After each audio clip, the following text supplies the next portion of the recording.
My eyeballs are adjusting right now. Hi guys, look, I'm not on a phone. Look, well, technically I'm on a phone because of today's video, which you probably saw in the title.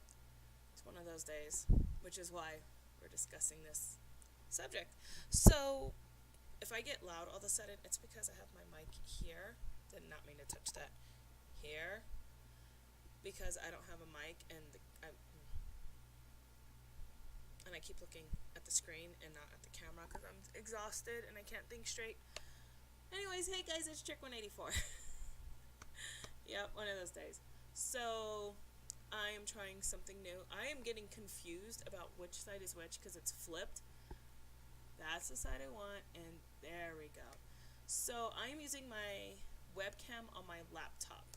If you are subscribed to me on my video game channel, you will know I have one of the oldest, worst laptops ever to be filming anything on. So yeah, I'm doing that instead, and the camera, oh my gosh, my brain. The microphone on the computer sucks, so I have to use this. It's just a hot mess. So anyways, back to the title, which is talking about mental health. If you watch my channel, you'll know that I do suffer from some mental health issues, physical, all kinds of stuff. But anyways, but we're going to talk about mental health. And I always say I'm going to do a mental health video one of these days. Today is that day. And the reason why is because I am having a horrible mental health day. I thought it was because I was just overly exhausted. Turns out I'm overly exhausted because of my mental health. It goes hand in hand. So the reason I have the phone is, no, you guys didn't just see Post Malone, what? Because I'm going to be reading statistics off of it. So, yeah. So first we're going to go into, I just messed that up. So first we're going to go into my own mental health issue, journey stuff. So I have suffered from mental health issues for as long as I can remember. I've always had depression, anxiety, what else? Just a slew of things. I have PTSD. There's just a bunch of stuff that I've got going on. So, my brain is just not on track. Trying to do a video while having a bad mental health day is just the worst idea, you guys. So anyway, I have all those issues. On top of that, I have ADHD, so when I'm having a mental health day, my ADHD is just goes from here to the Empire State Building. And I'm getting distracted by everything. I'm like, ooh, I gotta do that. Ooh, I gotta do that. Ooh, I need to go to the store and get that. Anyways, so I went to work today. Let's just discuss today. Went to work today. First, I woke up and I felt horrible. I was in pain. I'm choking on spit. I was exhausted. I couldn't think straight. I had to do this thing where you count your fingers because I guess when you're dreaming, you only have 4 fingers. So you count your fingers to make sure that you're not dreaming. Because I was so tired. I was like, am I even awake? Am I in a, where you wake up in a dream, which is really annoying. And I'm like, okay, 1, 2, 3, 4, 5. Okay, 5 fingers. I'm awake. And I was like, I should really call in. Now, I have ADA, which I don't know what those initials mean, but I know it means that you have special paperwork saying, hey, I can call in without getting in trouble. I have 3 days a month for that. And I had used it on Monday because I was in the ER that Sunday for unrelated issues. So, but I was like, oh, I can't call in. Luckily, I got my short-term disability paychecks and stuff. So it's not like I'm hurting for money right now, but I just didn't want to call in. I'm trying to get back into the swing of things at work. But I was like, oh, maybe I should. No, I shouldn't. Yeah, I should. No. Back and forth. Got to work. I got to work and I was still really tired.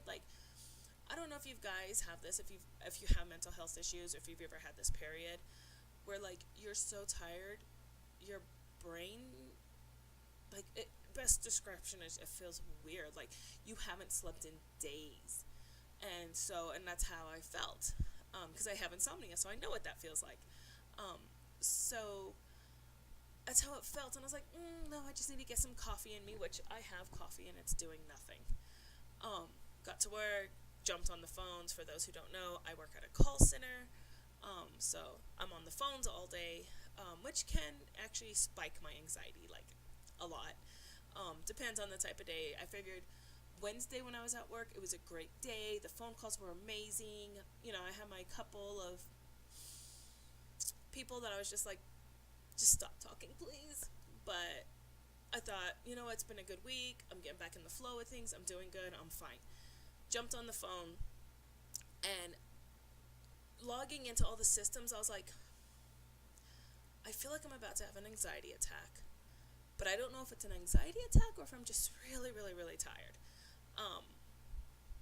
So of course I logged into the phones instead of going home. Logged in, sat there a second, right away, got a call. And I hate that. I hate when you log in the phones and it's so busy that you just get a call and you're just like, I just need 5 seconds to just mentally get there, okay? Didn't even have that. So took the call and it was a horrible call. Like, the person was rude, blah, blah, blah. And I was like, okay, sucks when it's the first call. It's happened before, nothing to worry about. Drank some coffee, had some water, because I have to kind of dilute the coffee a little bit, because I have a low tolerance to caffeine. So I was like, okay, let me dilute it a little bit. Sat there, finished getting my system set up, because I was a little late to work. Got another call, and I was like, oh, okay, it's going to be busy. I'm mentally prepared automatically the second I walk into work that it's going to be slammed, just so that way when it's not, I'm pleasantly surprised. And the person was really, really short with me, and I was like, okay, must be one of those days. It's Friday, everybody's just done. It's early in the morning, for me at least, because I go in at 7:30. We take calls from across the United States, so on the East Coast it's 9:30, and it's not too early for them, but I can understand it's Friday. Took the call, whatever. And I was like, I was feeling my anxiety start to creep up, and I was like, oh, hello, system. And I was like, let me take another call. It'll probably be a pleasant call, and I'll be fine. Took the call. This person was one of those ones. I was like, if you would just shut up and listen. Okay? And so I got through the call, and my anxiety went from here, like, cause creeping up. It went from like here, and it just shot all the way up. And I was like, okay, I can't do this right now. So I logged off the phone, took a deep breath, and I was like, okay, it can't be that bad this week. Okay, it cannot be that bad today that every call I'm going to have is going to be like this. Which, yes, I have had days where I'm choking on spit, where every call was like that. Got back on the phone, because I'm trying to push past it. Now, granted, my therapist has been like, do not push past it. If you hit that point, you need to stop. But I'm like, I need to make money. I pushed past it and got another call. And this person, I don't know if they were having a horrible day. I don't know if they were just a horrible person, maybe. I don't know. I'm hoping they're just having a horrible day, and I hope they have a better day. But they kept cutting me off. They were rude to me. I could feel my anxiety just going through the roof. Like, there should have been a hole in the ceiling at work from my anxiety going through it. Horrible call. Logged off the phone. Went to the bathroom and cried. Not because the person was horrible, not because I was having a bad day. It's because my anxiety was just so high up there, I just had an anxiety attack. So, had my anxiety attack. Sat down. Was about to log back onto the phones because I'm that type of person. I'm a glutton for punishment. And I was about to go back on. I was like, you know what? If I keep this up, I'm going to end up back on LOA, which is leave of absence. And I was on it for 2 months. And I'm like, I really don't want to do that. Because for 2 months, the checks I got from short-term disability was enough for 1 month at work, and I can't be doing that. So I called in. I left. I told one of the supervisors, like, look, I need to leave. I tried to get an early out so I didn't have to use an ADA. I ended up using it because they wouldn't let me out early. So now here I am at home. I try to calm myself down by, this. This is one of my coping mechanisms. It is my planner. So cute, isn't it? It is by Create 365. And one of the ways I cope is this. Is it on the screen? It is. I decorate the hell out of my planner. It is a coping mechanism. Where is it? It's a coping mechanism because it calms me down. Like, I just kind of zone out and just start sticking stickers on there. And the stickers have meanings like, you know, like note stickers. There's like little fork and spoon for when I'm making for dinner. Sorry if I'm looking at like the screen because I'm trying to see if you guys can see it. Like a little fork and spoon. Reminder to check the mail because I have a horrible memory. I have things like remember to do YouTube videos, remember to do the Instagram thing. I have like clean and things that I have to do next week. And then I have stickers just for decoration. Like these little flag ones are just for there we go. Flag ones are, this camera's messing me up mentally because it's like flipped. I have like time to hustle, live today, OMGs, follow your arrow, things like that, like little decoration stickers, there it is, as you can tell on this side. So, I was going to do that to try to calm myself down. I got that far. Where is it? I got that far before I was like, you know what, that's not calming me down. So then, another thing that I use as a coping mechanism is my phone. I jump onto Instagram, not just, of course, you know, I want to see, do I have any new followers? Do I have any likes? Are there people that I've gained? Are there followers that I've gained that I want to follow back? Which there were quite a few this time around. But I go on because going through and just hitting like on the things that I like, and then doing a few comments here and there and seeing things that I like calms me down a bit. I caught up before I calmed down. So I'm like, okay, what can I do next? And I'm like, you know what, the next thing I'm going to try is a YouTube thing, which I'll probably do a video for my video game channel, even though I just loaded one up yesterday, because I usually try to do one a week. I'm going to do another one just to try and clear my mind. And I was like, you know what, I'm going to do a video on mental health. And here we are, after that long old thing. And yes, this video is going to be quite long, and if you don't want to watch it, I understand. I'm going to try to leave a timestamp of when I start talking the statistics side, which is what we're getting to now. Okay. Probably should have said that at the beginning of the video. I'll leave that in the description. Okay, so there's my mental health for today. Like I said, I've had it my whole life. Instagram is like, Instagram. I have had mental health disorders, well, not disorders, I've had mental health issues as long as I can remember. Like I said, I have depression, anxiety, I get panic attacks, I have PTSD, I have bipolar. So depression has many different things in it. There's like major depression, manic depressive disorder, bipolar, and then bipolar kind of covers manic and the other end of it, which is what I am, which is instead of getting manic where you just kind of lose your mind, essentially. I've known people who have manic depressive disorder, and what it is they start doing stuff that they would not normally do. Carrie Fisher had it. If you don't know who that is, that's Princess Leia.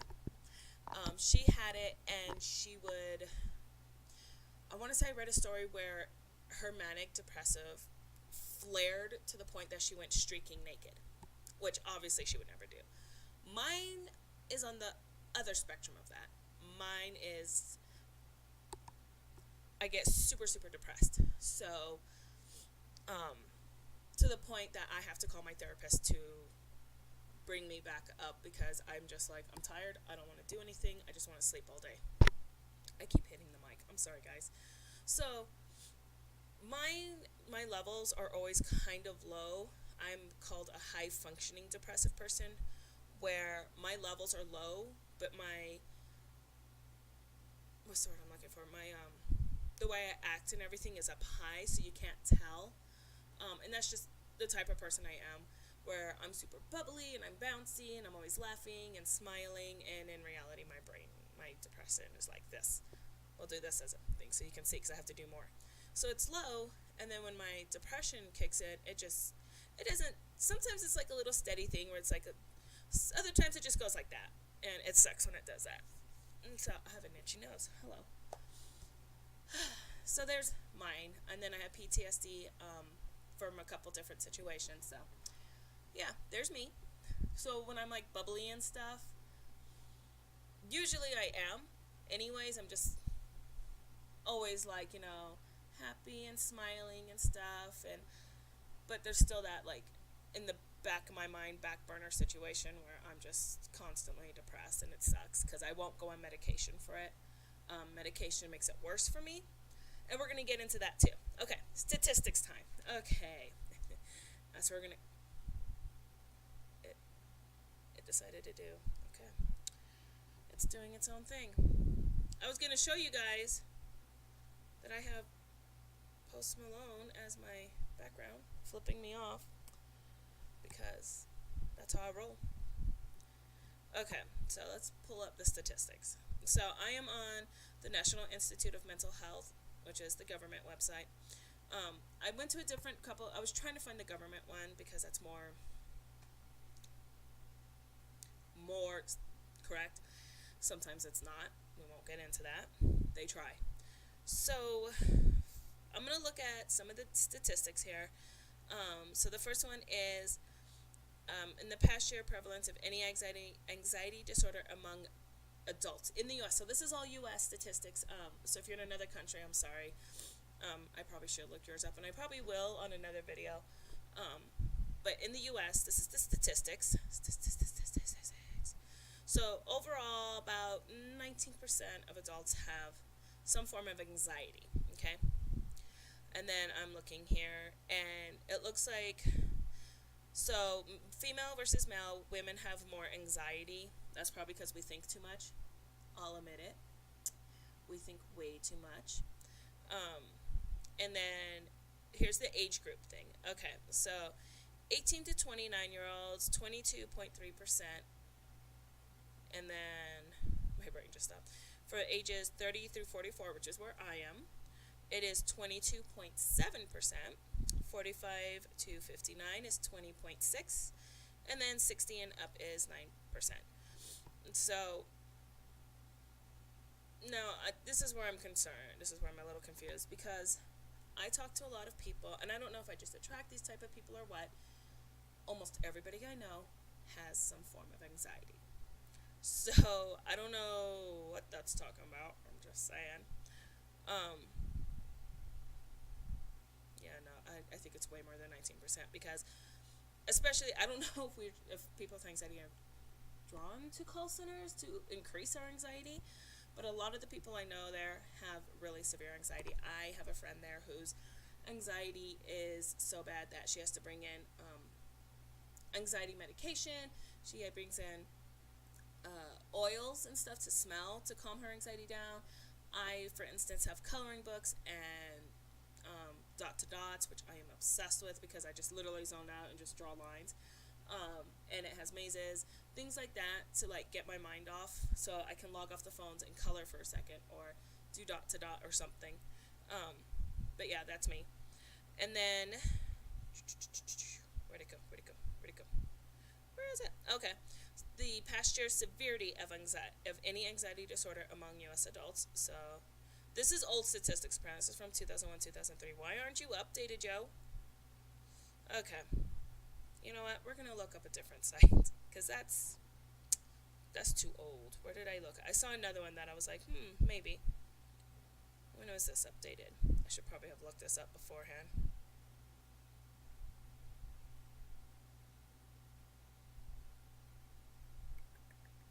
Hold on, let me see. When was this done? It's so much. Sorry, I thought I saw something. I was like, no. But this one has a lot of stuff. Okay. It doesn't tell me when it was done. It's easier to do this on the computer because you can look that stuff up. Okay, here we go. Now, this is like a did you know situation. One of them is anxiety disorders are highly treatable, yet only 36.9% of those suffering receive treatment. Reason for that, because people like me, medications make things worse. So I do CBD oil, which we'll get into that in a second. People with an anxiety disorder are 3 to 5 times more likely to go to the doctor and 6 times more likely to be hospitalized for psychiatric disorders than those who do not suffer from anxiety disorders, have not been hospitalized. Anxiety disorders develop from a complex set of risk factors, including genetics, brain chemistry, personality, and life events. So my anxiety stems from, we did a thing, I'm trying to think. Mine stems from life events, genetics, and not my personality. My personality isn't that kind. But yeah, so mine is from life events and genetics. We have a history of anxiety in my family. My sister's is pretty severe. She has, I was looking for that. Sorry. Like I said, ADD kicks in. My sister gets attacks so bad that she has to call in sometimes.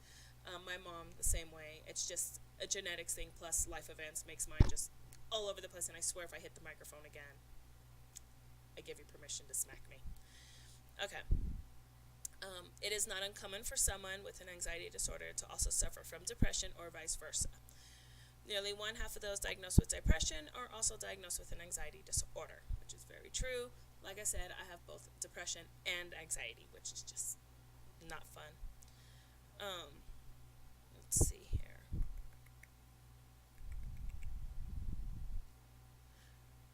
Okay, and now these are just facts. Generalized anxiety disorder affects 6.8 million adults in the U.S. That's a whole lot of people with anxiety. Or 3.1% of the U.S. population, yet only 43.2% are receiving treatment. Women are twice as likely to be affected as men. Like I said, that's probably because we just think too much. Panic disorders affects 6 million adults, or 2.7% of the U.S. population. Women are twice as likely to be affected as men, which I also have panic disorder. Social anxiety disorder, which I have every anxiety, I swear, affects 15 million adults, or 6.8% of the U.S. population, and it is equally common among men and women, and it begins around age 13. My social anxiety started when I was younger. So my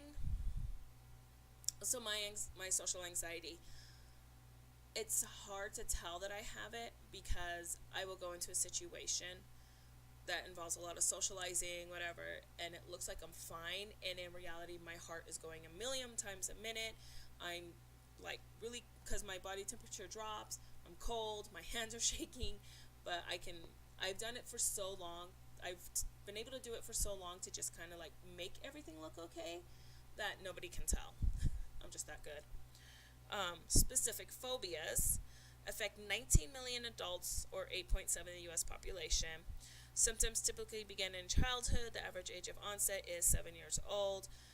Obsessive compulsive disorder and post-traumatic stress disorder, which is PTSD, and OCD, are closely related to anxiety disorders, which some may experience at the same time, along with depression. So everything just kind of starts to go hand in hand and group together. I do not have I don't really have obsessive compulsive disorder. I just have an obsession of things being lined up. So I don't consider myself having it. Obsessive compulsive disorder, there we go, is things like people who have to close the door a certain number of times, or count steps, which I do. I will count steps. It's just, I don't think it's a compulsive disorder for me. It's just a habit I have. I've done it since I was a kid. I just count steps. But like closing doors a certain amount of times, making sure things are constantly straight. I'm not too bad with that, but when I draw lines, no, those have to be straight and even, and oh my god, I will go through paper a lot. And then PTSD is a traumatic event has happened in your life, where it has affected you to the point that it's hard for you to function. A lot of soldiers have this, especially ones who have gone to war. EMTs have it, firemen have it, police have it. You know, if you're a police officer or a fire person or an EMT, you have PTSD, okay? Because some of the stuff y'all see, like, I don't know how you do it. So my PTSD, I have two events in my life that have happened.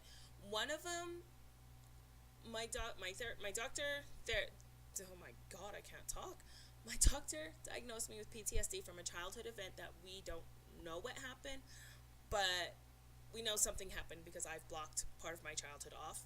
And then the other part is from relationship. So there's that.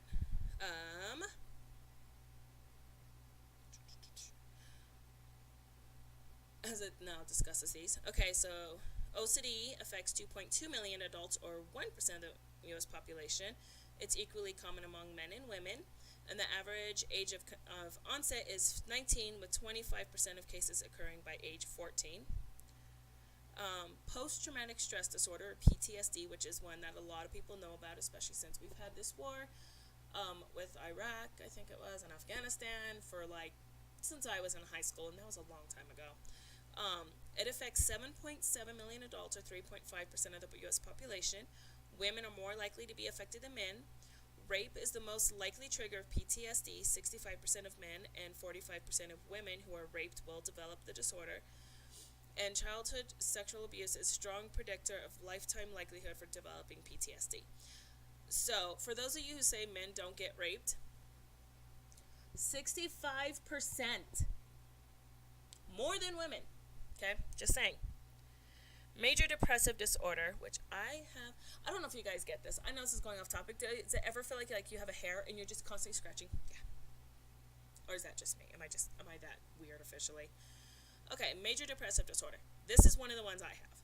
The leading cause of disability in the U.S. for ages 15 to 44.3. Which, yes, I should be on disability according to a lot of my doctors. I am not. MDD affects more than 16.1 million American adults, or about 6.7% of the U.S. population, age 18 and older in a given year. That is a lot. While major depressive disorder can develop at any age, the median age at onset is 32.5. I have had it since I was that long. Persistent depressive disorder, PDD. This is. I'm like, I thought I knew all depressions. I took psychology. Okay, formerly called dysthymia, I probably pronounced that wrong, is a form of depression that continues for at least 2 years, affects approximately 1.5% of the U.S. population, age 18 and older in a given year. Only 61.7% of adults with MDD are receiving treatment. The average onset is 31. And then it just kind of goes to different things. Okay, so now we're going to kind of delve into a little deeper with the different kinds. So bipolar disorder, I'm sorry if this is really boring and it's just a bunch of facts, I'm sorry.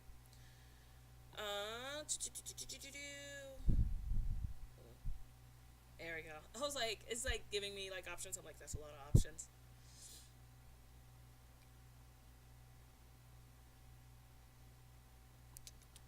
There we go. Okay.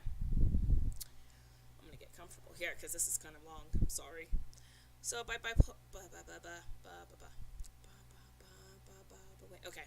bipolar disorder, also known as manic depressive illness, is a brain disorder that causes unusual shifts in a person's mood, energy, and ability to function. It makes my ability to function just non-existent.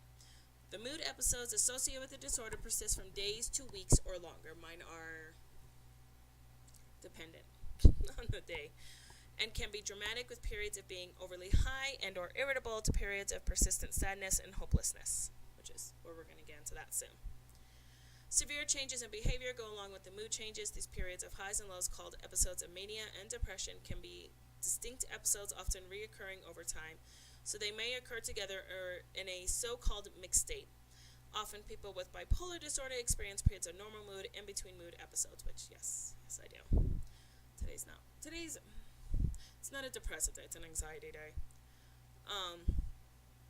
Okay, so manic is diagnosed if an elevated mood occurs with 3 or more primary symptoms most of the day, nearly every day, or at least 1 week. So, here are the signs and symptoms of a manic episode, okay, or some of them.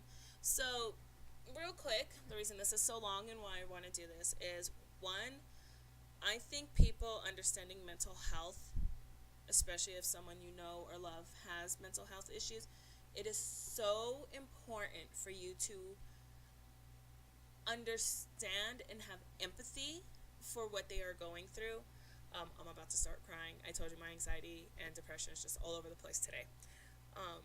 I do have people in my family who, for the longest time, were like, it's a phase, especially when I was a teenager. It's a phase. You have nothing to be depressed about. I'm like, yeah, I do. I have a lot to be depressed about. You don't know what's happening up in my life. Or even now, I have family members that are like, I don't even understand. What do you have to be depressed about? I'm like, let me list the things. Oh, great ones. So, or even sometimes it's just, that's just the person.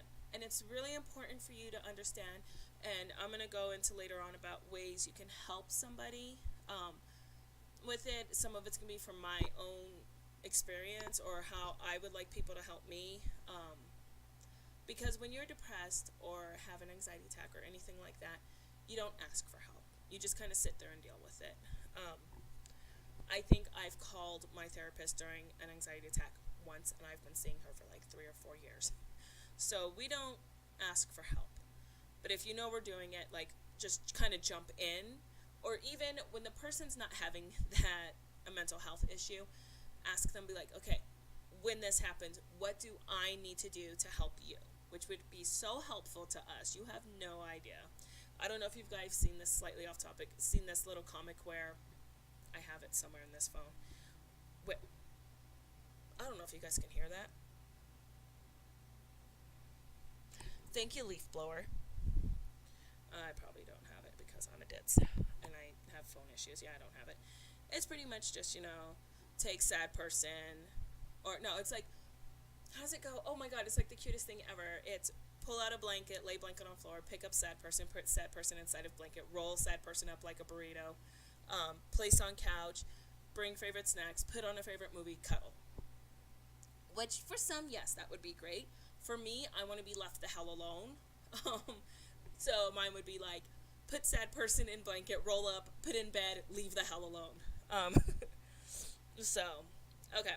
So here's some signs of a manic episode. So if you've noticed any of these signs in a partner who has manic depressive disorder or bipolar on the manic side, watch out for these symptoms: increased energy, activity, and restlessness, excessively high, overly good or euphoric mood, extreme irritability, racing thoughts and talking very fast. Yes, I'm talking fast, but I always talk fast. Jumping from one idea to another. That's just me. That's ADD too. Distractibility, inability to concentrate well, little sleep needed, unrealistic beliefs in one's abilities and powers. So that's somebody going, you know what? I bet you I could jump from this wall and make it to the next wall. And you're like, no, you can't. That's an example. Poor judgment, spending sprees. I just like shopping. A lasting period of behavior that is different from usual, increased sexual drive, abuse of drugs, particularly cocaine, alcohol, and sleep medications, provocative, intrusive, or aggressive behavior, and denial that anything is wrong. I have a friend who was in a relationship with somebody who had severe manic episodes. It was really bad. I felt so horrible, not just for the person, but for their spouse. I just felt so horrible, and I was like, there's nothing I can do. So a depressive episode, this girl right here, is diagnosed with 5 or more primary depressive symptoms, last most of the day, nearly every day, for a period of 2 weeks or longer. So here's some of those signs. So with something like this, as I adjust because my butt is falling asleep, sometimes it's hard to tell. So really watch out, and I'll tell you which symptoms to really watch out for from my own personal experience. Lasting sad or empty mood. I don't show that. Feelings of hopelessness or pessimism.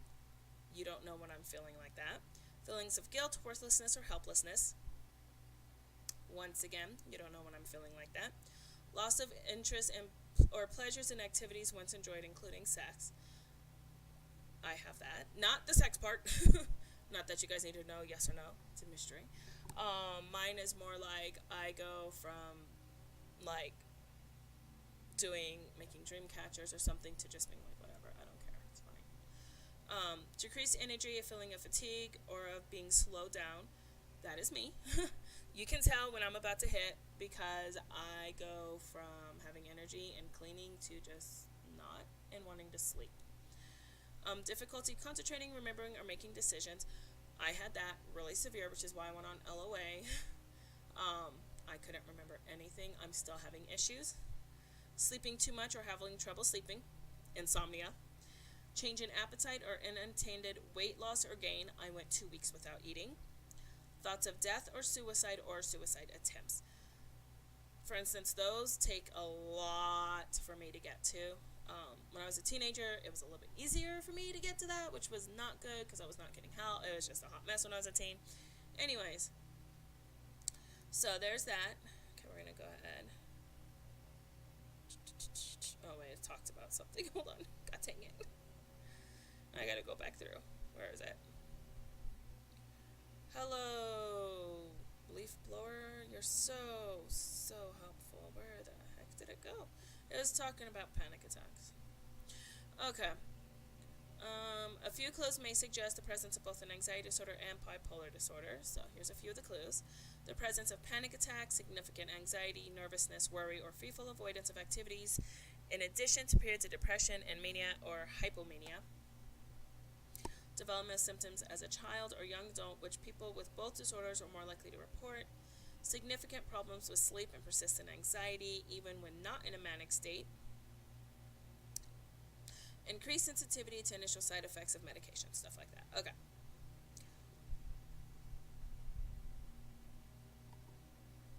Okay, it's not. Okay, so that was mostly adult.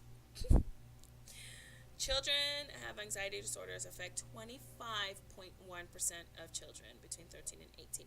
That means 25% of our children are going to have these, which my child is one of those children. My child has extreme anxiety. She has depression, and she has a PTSD disorder. She has PTSD. Very extreme. We'll get into that in another video. That's a lot to take in. We're just going to do statistics in this video because it's a lot. And then older adults, anxiety is common among older adults as among the young. Generalized anxiety disorder is the most common anxiety disorder among adults, though anxiety disorders in this population are frequently associated with traumatic events, such as a fall or acute illness. There's worldwide statistics. Okay. 75% of people with mental disorders remain untreated in developing countries, with almost 1 million people taking their lives each year, which means 1 million people every year commit suicide because they don't get the treatment.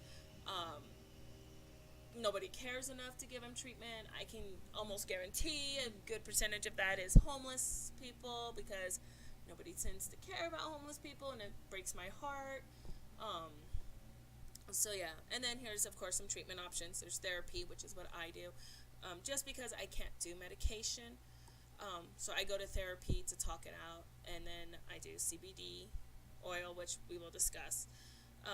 Medication, complementary and alternative treatment, and transcranial magnetic stimulation. I don't even want to know what that is, in all honesty. It sounds like, I don't know if y'all seen these movies where they get the two shock things and they like stick it to their head and then like shock them. That's what it sounds like. I don't think it is because that's outlawed, but it still sounds scary. Let me see if this talks about CBD. You're going to talk about CBD? CBD? Okay. As this video is way too long, I've probably been like, this is going to be like a 2-hour long video. Anyways, okay, medication things. If you're interested in medication, talk to your doctor. No, seriously, there's like Okay. Okay, it's still going with medication, mind you. Look at this. It's still going with medications. Like, my God. Um, I'm not a doctor, so we're not going to even discuss medication, okay? We're going to go to complementary alternative treatments. So I'll let you. So I'm going to read some of these off, and I'll let you know if I do any of them. Um, okay, so one's for treating anxiety disorders and depression. Stress and relaxation techniques. I swear to God, my nose is itching like crazy. I don't know why. And the lighting is like bump, bump, bump, bump, bump, bump, and it's annoying. Meditation, which I do. I love meditation. Most people think meditation is sitting cross-legged, going om, and it is not. Meditation can be, I listen to music, I close my eyes, listen to music, and just relax myself. Sometimes I do the om thing. It does help, believe it or not. One of the most calming things I've heard is om mani padme hum. It works. I don't know why. Yoga. I would hurt myself. No, I'm just kidding. I've tried yoga. It is not for me personally. I'll do it with my kids sometimes because they like doing yoga, but other than that, I don't do it. And acupuncture. I've always wanted to try that, but I have a fear of needles. So that just lists 3. Really? You just okay? Let me give you some more. Okay. Alternative ways is almost anything that's safe and healthy. Safe and healthy. Okay. It could be you sit down with your favorite book and just dive right into that world. That could be an alternative way. They're called coping mechanisms as well. So some of the stuff I do is the agenda thing. Really? The agenda thing, coloring, dot to dots, mazes, meditation, reading. What else do I do? Watching a movie. Try to make it a funny movie, preferably. I watch anime, horror, anything that's not sad. What else do I do? Breathing. Like I said, I was in the bathroom today going, okay, just calm down. Just enough to get me to be able to, I swear nose. Just enough to be able to get me to calm down enough to call in and come home. YouTube calms me down, talking to pretty much nobody because nobody really watches these videos. Things like that. So now we're going to go into CBD oil. Like I said, I'm not a doctor, which is why I really won't dive into medication. We're going to do this medication spectrum of it just because I'm not a doctor. Of course, with CBD oil, just like any medication, discuss with your doctor. Of course, should you take it? Can you take it? If you're on blood thinners, is it blood thinners? Or is it high cholesterol medicine? I want to say it's high cholesterol medicine. If you're on that, you cannot take CBD oil. I think you can with blood thinners, but you may want to double check. The only reason I know that is because I was on blood thinners and high cholesterol medicine because of a possible blood clot they thought I had. And I couldn't do my CBD oil because the way that it works is if your medication says you cannot, hello baby, if your medication says you cannot have grapefruit juice, grapefruits, anything grapefruit related, you cannot have CBD oil. But always double check. You never know. One of my medications, which is for thyroid, says not to have grapefruit, but my doctors said I can still take CBD oil. So always double check. So what CBD oil is, and people get mixed up with this. Marijuana plants have THC and CBD, okay? What's illegal is THC. What is allowed is CBD. A plant that has only CBD is hemp. So they will take the CBD from hemp, the oils and everything, and do it that way. Now CBD, there's oils, there's like lotion, there's gummies, there's just like edibles of marijuana, there's edibles of CBD oil, and there's different strains and strengths and blah blah blah. With CBD oil, they say you can't OD on it. Of course, always use it with extreme precaution. For instance, I would do like the droppers were that big for my CBD oil, and I would do 5 drops because it would knock me out. I didn't OD on it, it would just put me to sleep. I've used the lotion for when I have localized pain. I know somebody who gives their child honey when it helps with the anxiety. I guess they have CBD honey, which I may give to my child just to help them out. Things like that. And of course, there's always medical marijuana. Like I said, I'm not a doctor, I'm not a therapist, I'm not a psychiatrist. I'm just reading facts from my phone and giving you personal insight of what I do. If your doctor and your psychologist or therapist or whatever says, hey, you need this medical marijuana, and you feel okay to do it, that's up to you and your doctor. But there is medical marijuana. I do know a lot of people who take it. I have a friend who takes it because they severely need it. They don't just willy-nilly it, they only take it when they need it. For instance, they have the smoking, they have edibles, they have all kinds of stuff. And they only use it when they need it. And then there's those that, unfortunately, which I also know, that use it, who got the card so they can use it without getting in trouble, pretty much. And it sucks that that happens because that makes the rest of people who need it look bad. But it happens. But yeah, so once again, talk to your doctor. I'm not a doctor or a psychologist, or I'm not a licensed professional. The only thing I'm a professional at is talking. I do have a college degree, but that's not in medical, that's business. Anyways, but yeah, so there's that. Sorry this video is long. I just wanted to discuss mental health with you guys, especially because I'm going through it. I keep saying I'm going to do a video on it, and I haven't because I've just never felt the right timing. Now is the right time, especially with so many YouTubers going on a break because their mental health is just shot. I know Markiplier went on one. Jacksepticeye just came back from one. Cranky Gameplays Ethan, he's going on one. Bunny needed a mental break. I mean, everybody is going on a mental break, including new YouTubers who are just starting out, just because YouTube has gotten so crazy. Yeah, so I don't do YouTube enough to have to go on a mental break from it. I kind of sporadically, I swear to God, fly, I sporadically upload. You guys know this thing is gonna drive me nuts. Hold on.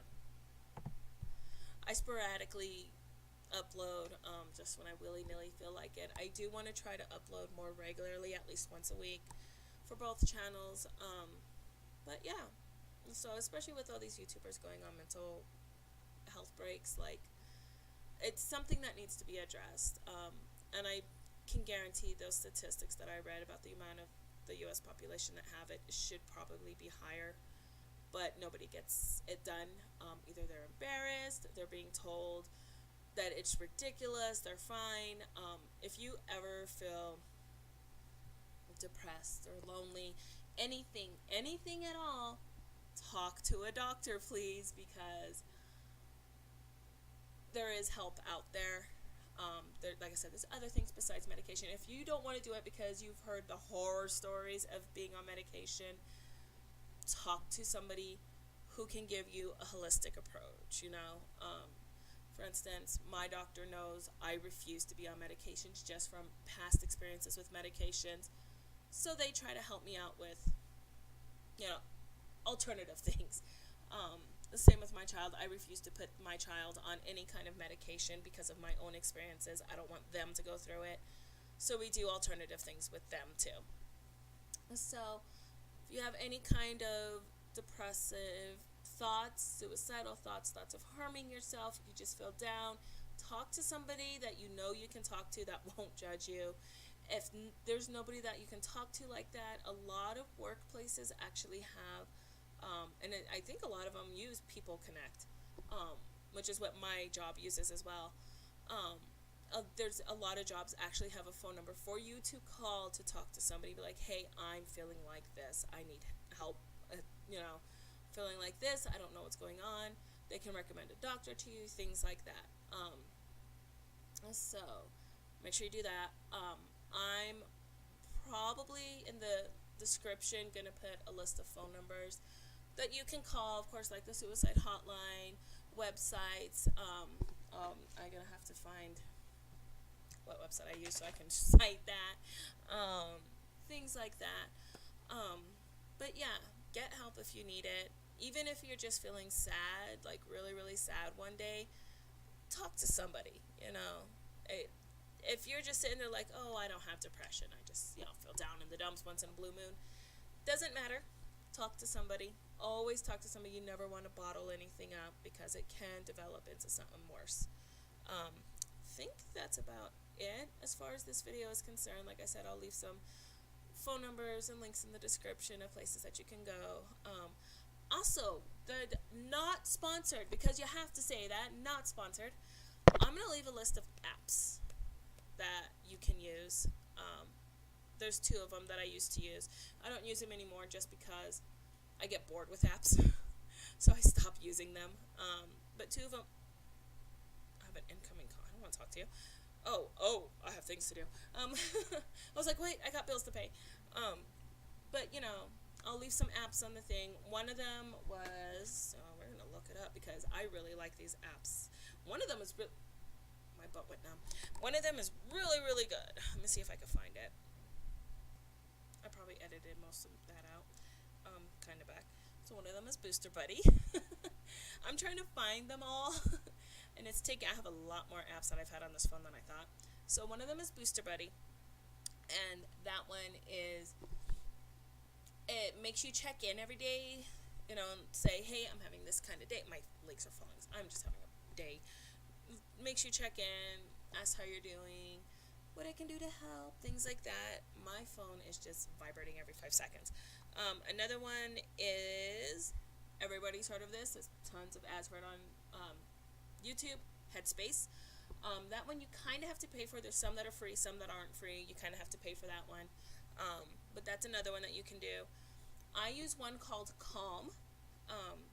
And the reason for that is it's not just like a depressing thing and it helps you fall asleep, things like that. It's for sleep, but it has special things to walk you through an anxiety attack, things like that. And it's actually helped me. I was on my way to something that was triggering my social anxiety. I used it. I calmed right down. It was really great. Another one is, I just saw it. I was like, oh, I gotta remember that one too. Where'd it go? Let's go. Oh my gosh. Mood Tools, and that one's for your depression. Let me click it real quick. Is that the one I'm thinking of? It is not. It helps you lift your mood and everything like that with meditation. Oh, okay, yeah, that's my meditation one. That's one of my mini meditation ones. Let's start from the beginning of A's. I have it in alphabetical order because it helps me, my brain.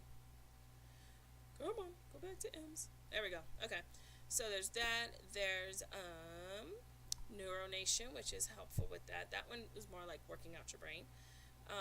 There is, I just saw another one, Reflectly, and that one's a journal. Is that the one I'm thinking of? Are you the one I'm thinking of? Okay, no. So Reflectly is reflect. I can't talk. You know what? This one. That one. Okay. That one helps you keep track of your mood, how you were feeling. Did you do anything to help? Stuff like that. That one's a really good one. I really like that one. I'm trying to find this one.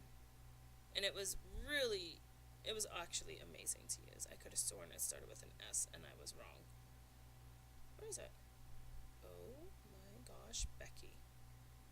I can't find it. No. Here it is. This one, I'm going to start crying. My anxiety's all over the place. This one is one of the best ones I've ever used. It helped me through so much. Only reason I stopped using it, like I said earlier, I just get bored with apps, no matter how good they are. So let me grab this one so you guys can see. My phone's about to die. It is that one. I don't know if this is going to be backwards. God, I hope not. But, yeah, I can't pronounce that name. And it's a little penguin. It's a little pango. Little pango. Who literally will say... It's cool. Okay, let me pull this up real quick. It is like you are texting somebody, which is actually very helpful. That's one of the things I liked about it. It was like I was texting.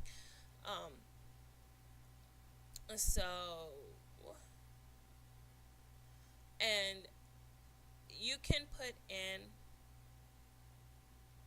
I want to say, you can pretty much type anything. Like for instance, when you first sign up, it says, let's talk about our mind and help us organize our thoughts, which is, pretty much an introduction to it. And it tells you things. There was, I'm trying to see if I could find, of course not. There's also things you can do to, I think you have to unlock them, I don't remember. But things that you can do to help.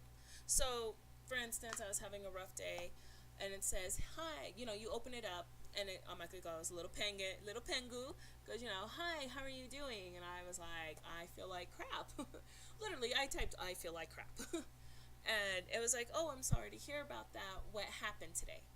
And you literally just type. You could just type, this is what happened today. Because it keeps track of all your messaging that you've done back and forth to this little bingo.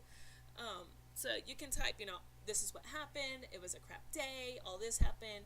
And it's like, wow, I'm so sorry to hear that all that happened. What can I do to help? Or here's some ways to help. Here's some breathing exercises. And it'll put up videos. One of them is a bubble you breathe with. So when the bubble gets big, you breathe in. When it gets smaller, you breathe out. And you literally just follow the bubble, and it helps calm you down. And this video is so long. I'm so sorry. So there's things like that. There's apps that you can use. There's doctors. There's mental health, luckily, has so much more help these days than it did when we were younger. If you're old and decrepit like I am. Okay, I'm not that old. But still, mental health things have come a long way from even like 5 years ago. So get help. If you're embarrassed to get help or anything like that, or tell anybody, at least get an app, please. Once again, not a health professional, but at least get an app, please, to help you. It might even help you. There's new apps where you talk to somebody, a mental health professional, without going anywhere. I hit the microphone again, I'm sorry. But, you can talk to a mental health professional without even going there. So if you're worried about somebody going, hey, man, where are you going? And you're like, the store. And they're like, you just went to the store like 20 minutes ago. You could just pull it up, be like, yo, man, I gotta go text this person. Or be like, hey, I need to go make a phone call. I'll be right back. They don't need to know. If they're nosy enough to be like, who you calling? Be like, it's none of your business, okay? But, you can call them. You can text them. Things like that. And you could be like, hey, this is what I'm doing. And they will have an actual person tell you what to do and how to help you. So, okay. Video's long enough. Yay. I don't know if I can even cut this down. But, okay. Long enough video. Probably longest video in history of my channel. So I will see you guys next time. Remember, feel good, be happy, feel better, get help if you need it. I'm gonna go do some coping mechanisms, which involves shopping and eating. So I will see you guys next time.